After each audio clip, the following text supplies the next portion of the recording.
அன்புக்குரியவர்களே, உங்கள் அனைவருக்கும் உயிர்ப்பு தின நல்வாழ்த்துக்களை மகிழ்ச்சியோடு தெரியப்படுத்திக் கொள்ளுகின்றேன். ஆண்டவர் இயேசு கிறிஸ்துவனுடைய உயிர்த்தெழுதல் என்பது கிறிஸ்தவ சபையினுடைய அடித்தளமாக இருக்கிறது. 1 கொரிந்தியர் 15வது அதிகாரம் 14வது வசனம் இப்படியாக சொல்லுகிறது: கிறிஸ்து எழுந்திருக்கவில்லை என்றால் எங்கள் பிரசங்கமும் விருதா, உங்கள் விசுவாசமும் விருதா என்று சொல்லி திருமுறை சொல்லுகிறது. உயிர்ப்பு என்பது கிறிஸ்தவ சபையினுடைய விசுவாசம். சபை இன்று நிலை நிற்பதற்கான அடித்தளமாக காணப்படுகிறது. பலமிக்க அரசியல் மற்றும் சமய தலைவர்களால் அடித்தமர்த்தப்பட்ட மனுக்குலம் ஆண்டவர் இயேசு கிறிஸ்துவனுடைய உயிர்த்தெழுந்த நிகழ்வால் புது நம்பிக்கையுடன் வீறு கொண்டு எழுந்த நிகழ்ச்சி தான் ஆண்டவர் இயேசு கிறிஸ்துவனுடைய உயிர்த்தெழுதல் நிகழ்ச்சி. உலக வரலாற்றிலே நடைபெற்ற மாபெரிய அரிய செயல் என்பது ஆண்டவர் இயேசு கிறிஸ்துவனுடைய உயிர்த்தெழுதல். கிறிஸ்து மட்டும் உயிரோடு எழுந்திருக்கவில்லை என்றால் கிறிஸ்தவ மார்க்கம் என்ற ஒன்று இருந்திருக்காது. கிறிஸ்தவர்களும் இருந்திருக்க மாட்டார்கள். மனிதர்களுக்கு ரட்சிப்பும் இருந்திருக்காது. ஆகவே இந்த உயிர்த்தெழுதல் திருநாளிலே இந்த உயிர்த்தெழுதலின் செய்தி கிறிஸ்தவ சபையின் அடித்தளம் என்ற பொருளை மையமாக கொண்டு 3 அழுத்தமான சிந்தனைகளை உங்களோடு பகிர்ந்து கொள்ளுகின்றேன். ஒன்று, எவிடன்சஸ் ஆஃப் ரெசரக்ஷன். ஆண்டவர் இயேசு கிறிஸ்துவனுடைய உயிர்த்தெழுதலுக்கான ஆதாரங்கள். ஏனென்றால் சில மனிதர்கள் சொல்லுகிறார்கள், கிறிஸ்து உயிருடன் எழவில்லை, இது ஆண்டவர் இயேசு கிறிஸ்துவனுடைய சீஷர்களால் கட்டப்பட்ட கதை மட்டுமே என்று கூறுகின்றார்கள், சாதிக்கின்றார்கள். இது முற்றிலும் தவறானது. Because the resurrection of Jesus Christ is historical evidence. அது வரலாற்று பூர்வமாக நடந்த நிகழ்ச்சி. சில ஆதாரங்களை உங்களுக்கு காண்பித்து தருகின்றேன். The empty tomb, காலியான கல்லறை. ஆண்டவர் இயேசு கிறிஸ்துவை வைத்த கல்லறை காலியாக இருக்கிறது. வரலாற்றிலே எத்தனையோ மனிதர்கள் பிறந்தார்கள், வாழ்ந்தார்கள், இறந்தார்கள். அவர்களுடைய கல்லறை இன்றும் வரலாற்றிலே இருந்து கொண்டே இருக்கிறது. ஆண்டவர் இயேசு கிறிஸ்துவனுடைய கல்லறை திறக்கப்பட்ட கல்லறையாயிருக்கிறது, காலியான கல்லறையாயிருக்கிறது. இன்றும் அதை நாம் பார்க்க முடிகிறது. அதி பயங்கரமான கல் வைத்து முத்துரை வைக்கப்பட்டு காவல் காத்து கொண்டிருந்த வேளையிலே அந்த கல்லறை துறக்கப்பட்டிருக்கிறது. அங்கே காவல் காத்தவர்கள் என்பவர்கள் சாதாரணமானவர்கள் அல்ல. டெம்பிள் கார்ட்ஸ் மற்றும் ரோம் சோல்ஜர்ஸ், ரோம படை வீரர்களும் தேவாலயத்தை காக்கக்கூடிய காவலாளிகளும் இணைந்து ஆண்டவர் இயேசு கிறிஸ்துவனுடைய கல்லறையை காத்து கொண்டிருக்கிறார்கள். யோவான் நற்செய்தி நூல் 20வது அதிகாரம் 1 வசனம் சொல்லுகிறது: வாரத்தின் முதல் நாள் காலையில் அதிக இருட்டோடு மகதலேனா மரியாள் கல்லறையினிடத்திற்கு வந்தபோது கல்லறையை அடைத்திருந்த கல் எடுத்து போட்டிருக்க கண்டார்கள். கல்லறை காலியாயிருந்தது. ஆண்டவர் இயேசு கிறிஸ்து எப்போது உயிர்த்தெழுந்தார்? வாரத்தின் முதல் நாள் ஞாயிறு தினம் காலையில். மத்தேயு 28வது அதிகாரம் 1வது வசனம் சொல்லுகிறது: ஓய்வு நாள் முடிந்து வாரத்தின் முதலாம் நாள் மரியாளும் மகதலேனா மரியாளும் மற்ற மரியாளும் கல்லறையை பார்க்க வந்தார்கள். அப்பொழுது தூதன் வானத்திலிருந்து வந்து கல்லை புரட்டி தள்ளி அதன் மேல் உட்கார்ந்திருந்தான் என்று சொல்லி ஆண்டவர் இயேசு கிறிஸ்து 40 மணி நேரம் பூமியிலே அடைக்கப்பட்டவராய் காணப்பட்டார். ஆகவே ஆண்டவர் இயேசு கிறிஸ்து உயிர்த்தெழுந்த அந்த நேரம் எப்படி கணக்கிடப்படுகிறது என்றால், ஆண்டவர் இயேசு கிறிஸ்து மரித்தது வெள்ளிக்கிழமை மாலை 3 மணிக்கு. ஏன் மாலை 3 மணி என்றால், மாலை 3 மணிக்கு பஸ்கா ஆடு அடிக்கப்படுகின்ற நேரம். அதே நேரத்தில் பிதாவாகிய தேவனிடத்தில் தன்னுடைய ஜீவனை, தன்னுடைய ஆவியை ஆண்டவராகிய இயேசு கிறிஸ்து ஒப்பு கொடுத்தார். யூத கணக்குப்படி ஒரு நாள் என்பது நம்முடைய மாலை 6 மணியிலிருந்து அடுத்த நாள் மாலை 6 மணி வரையிலும் ஒரு நாள் யோம் வா லைலா என்று சொல்லுவார்கள். ஒரு நாள் பகல் இரவை யோம் வா லைலா என்று சொல்லுவார்கள். யூத கணக்குப்படி அந்த வெள்ளிக்கிழமை எத்தனை மணி நேரம் என்றால் 3 மணி நேரம். அந்த வெள்ளிக்கிழமை 3 மணியிலிருந்து 6 மணி வரையிலும் தான் அந்த ஒரு யோம் வா லைலா, அதிலே 3 மணி நேரங்கள் இருக்கிறது. அடுத்து வெள்ளிக்கிழமை மாலை 6 மணியிலிருந்து சனிக்கிழமை மாலை 6 மணி வரை ஒரு யோம் வா லைலா என்பது 24 மணி நேரம் அதில் இருக்கிறது. 24 + 3 27 மணி நேரம் ஆகிறது. அடுத்து சனிக்கிழமை மாலை 6 மணியிலிருந்து ஞாயிற்றுக்கிழமை காலை 6 மணி வரையிலும் கணக்கெடுக்கின்ற போது அவர்களுடைய யோம் வா லைலா கணக்கின்படி 12 மணி நேரம். 27 + 12 39 மணி நேரம் அதில் கணக்கிடப்படுகிறது. அப்படியானால் ஆண்டவர் இயேசு கிறிஸ்து 6 மணிக்கும் 7 மணிக்கும் இடைப்பட்ட அந்த அதிகாலை வேளையில உயிர்த்தெழுந்தார். ஏனென்றால் 40 மணி நேரம் என்பது மிக முக்கியமான இலக்கமாகவும் நேரமாகவும் கணக்கிடப்படுகிறது.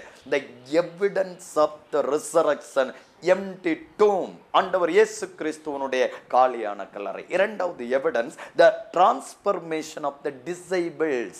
ஆண்டவர் இயேசு கிறிஸ்துவனுடைய சீஷர்களிடத்தில் ஏற்பட்ட பயங்கரமான டிரான்ஸ்பர்மேஷன், பயங்கரமான மாற்றம், அதி பயங்கரமான மாற்றம். பயந்து நடுங்கி பூட்டிய அறைக்குள் இருந்த சீஷர்கள் தைரியமாய் பிரசங்கம் பண்ணுகிறார்கள். பெந்தேக்கொஸ்தே நாளிலே பேதுரு எழுந்து நின்று பிரசங்கம் பண்ணுகிறார். அப்போஸ்தலர் 2வது அதிகாரம் 14வது வசனத்திலே பேதுரு 11 கூட நின்று அவர்களை நோக்கி உரத்த சத்தமாய், யூதர்களே, எருசலேமில் வாசம் பண்ணுகிற ஜனங்களே, நீங்கள் எல்லாரும் அறிந்து கொள்வீர்களாக.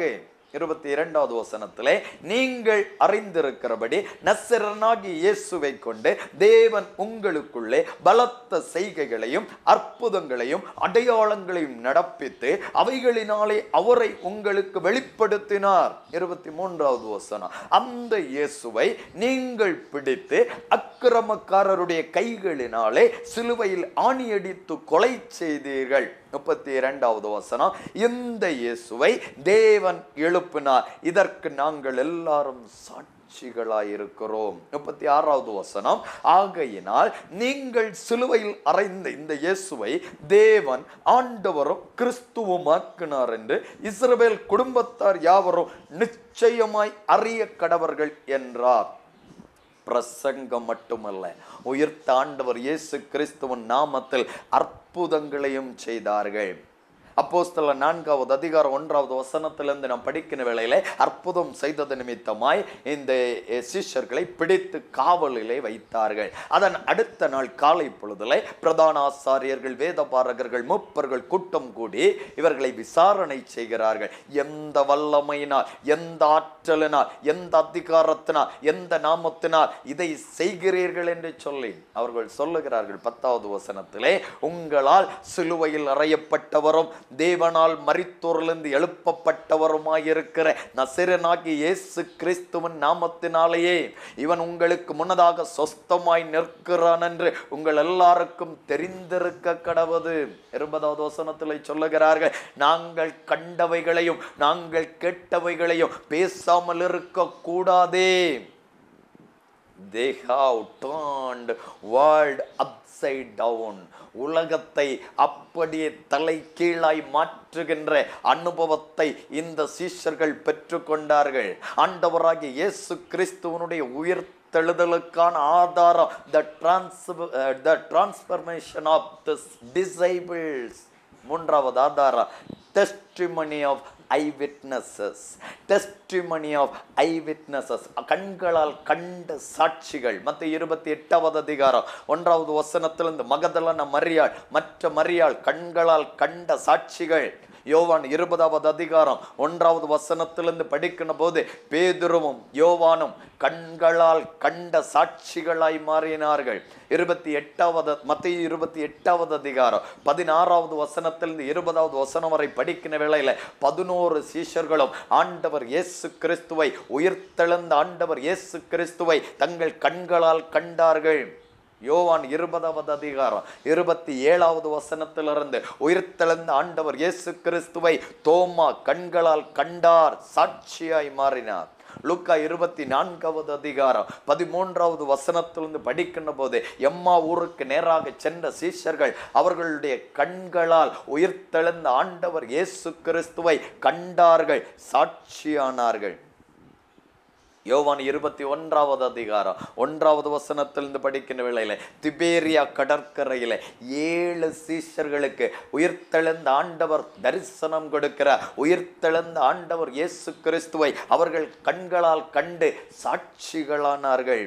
1 கொரிந்தியர் 15வது அதிகாரம் 4வது வசனத்திலே இதை பவுல் சொல்லுகின்ற போது அழகாய் சொல்லுவார். 3ஆம் நாள் ஆண்டவர் இயேசு கிறிஸ்து உயிர்த்தெழுந்து கேபாவுக்கும் 11 சீஷர்களுக்கும் 500 பேருக்கும் பின்பு யாக்கோபுக்கும் அதன் பின்பு அப்போஸ்தலர்கள் எல்லாருக்கும் தரிசனமானார் என்று சொல்லி. ஆம் அன்புக்குரியவர்களே, உயிர்த்தெழுந்த ஆண்டவர் இயேசு கிறிஸ்துவனுடைய உயிர்த்தெழுதலுக்கு ஆதாரம் அவரை கண்களால் கண்டு சாட்சிகளாய் மாறின இந்த பிள்ளைகள். ஆகவே இது இட்டு கட்டப்பட்ட கதையல்ல. ஆண்டவராகிய இயேசு கிறிஸ்துவனுடைய உயிர்த்தெழுதல் என்பது சரித்திரத்திலே ஆச்சரியமாய் நடந்த நிகழ்ச்சி. இரண்டாவதாக the experiences of resurrection. ஆண்டவர் இயேசு கிறிஸ்துவனுடைய உயிர்த்தெழுதலின் அனுபவத்தை உங்களோடு பகிர்ந்து கொள்ளுகிறேன். இந்த அனுபவம் என்பது எல்லோருக்கும் ஒன்று போல அமையவில்லை. சிலருக்கு பயங்கரமான துக்கத்தை ஏற்படுத்துகின்ற அனுபவமாயிருந்தது, சிலருக்கு பயங்கரமான சந்தோஷத்தை தரக்கூடிய அனுபவமாக இருந்தது. யார் துக்கப்பட்டார்கள்? அதிகார வர்க்கங்கள் உயிர்த்தெழுந்த ஆண்டவர் இயேசு கிறிஸ்துவின் செய்தியை கேட்டு துக்கப்பட்டார்கள். நடந்ததை காவலர்கள் சொல்ல அவர்கள் பயங்கரமாய் அங்கலாய்ப்படைந்தார்கள்.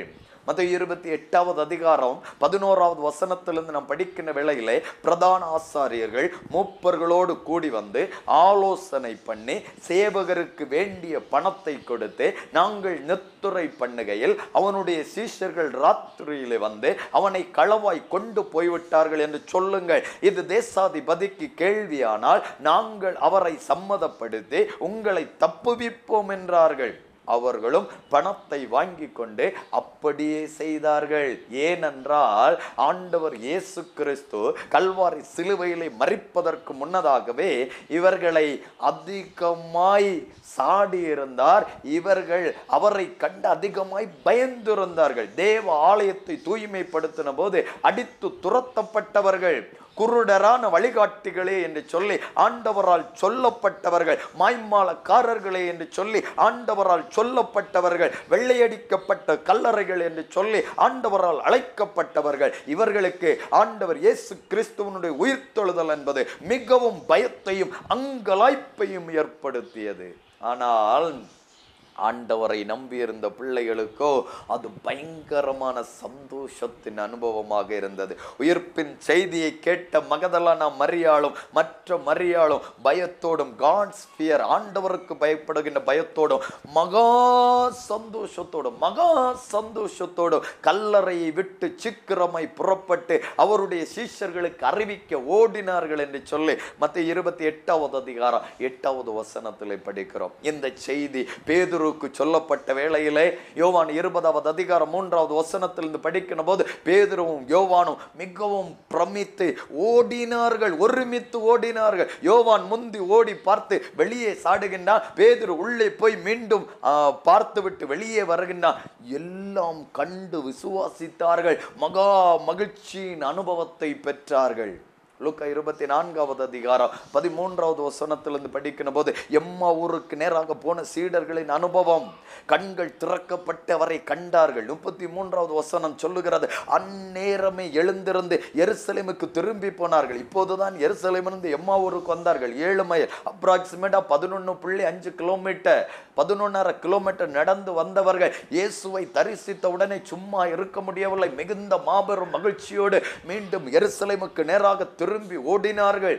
எவ்வளவு களைப்பு தளர்வு இருந்த அந்த சூழ்நிலைமையிலும் அவர்களால் சும்மா இருக்க முடியாத பயங்கரமான அனுபவத்தை இந்த உயிர்த்தெழுதலின் வழியாய் பெற்று கொண்டார்கள்.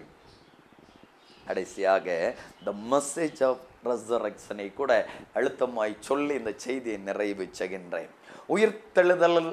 உயிர்த்தெழுதல் நிமித்தமாய் ஆண்டவர் தருகின்ற செய்தி என்ன? the message of resurrection. உயிர்த்தெழுந்த ஆண்டவர் இயேசு கிறிஸ்துவை கண்டவர்களுக்கும் அதை கேட்டவர்களுக்கும் கொடுக்கப்பட்ட செய்தி என்னன்னா, go and tell, go tell, போ சொல்.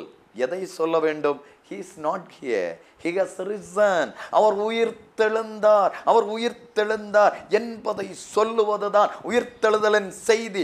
உலகம் கேட்ட மிக பெரிய செய்தி, he is risen. எங்கும் தொனித்த உரத்த சத்தமாய் சொல்லப்பட்ட செய்தி, he is risen. அவர் உயிர்த்தெழுந்தார்.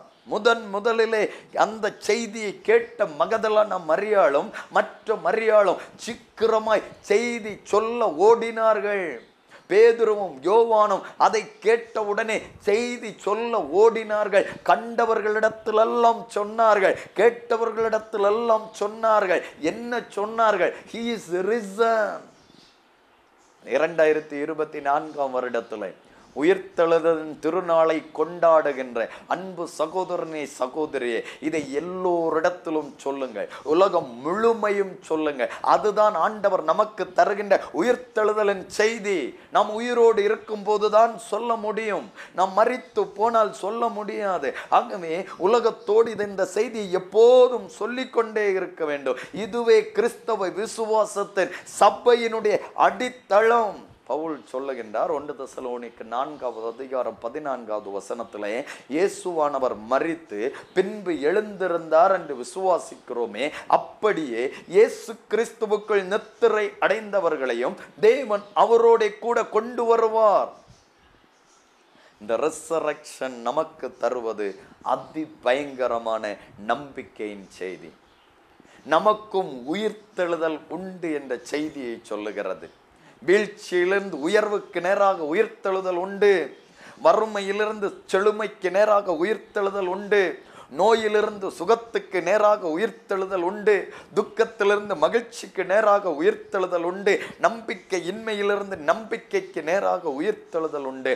மரணத்திலிருந்து ஜீவனுக்கு நேராக உயிர்த்தெழுதல் உண்டு. ஆகவே இந்த உயிர்த்தெழுதல் திருநாளிலே நிறைந்த மனதோடு, பூரண விசுவாசத்தோடு, மிகுந்த மகிழ்ச்சியோடு அல்லேலூயா பாடுவோம். உலகம் முழுமையும் இந்த செய்தியை அறிவிப்போம்.